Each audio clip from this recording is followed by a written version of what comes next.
Bill to lift the debt ceiling is signed by Biden. In the midst of a divided government in Washington, D.C., President Biden signed legislation on Saturday to raise the debt ceiling through 2025 and prevent a default.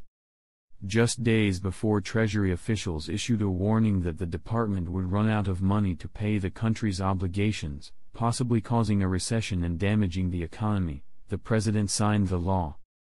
Along with lifting the debt ceiling, the plan also sets spending limits, pulls back COVID-19 relief monies that were not used, establishes job restrictions for some people receiving government aid, and cancels some of the financing the IRS received under last year's Inflation Reduction Act.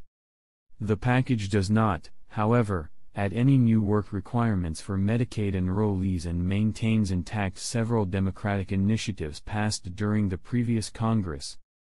On a 63-36 bipartisan vote on Thursday night, the Senate approved the bill.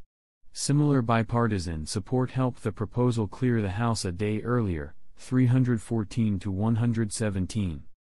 Members of both parties found items in the legislation to dislike.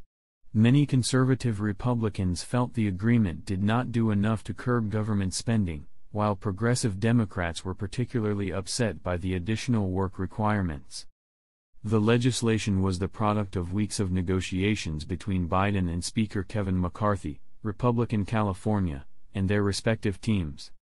Punting the debt ceiling issue beyond the 2024 election gives Biden and other lawmakers running for re-election a reprieve, as it takes the possibility of default off the table.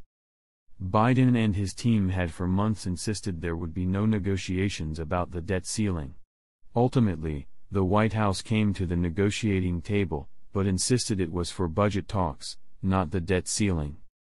White House allies praised the deal as more evidence of Biden's ability to work across the aisle and cut deals while ensuring his priorities are protected, a contrast they are eager to hold up compared to leading GOP candidates who frequently attack Democratic rivals and show little interest in bipartisanship.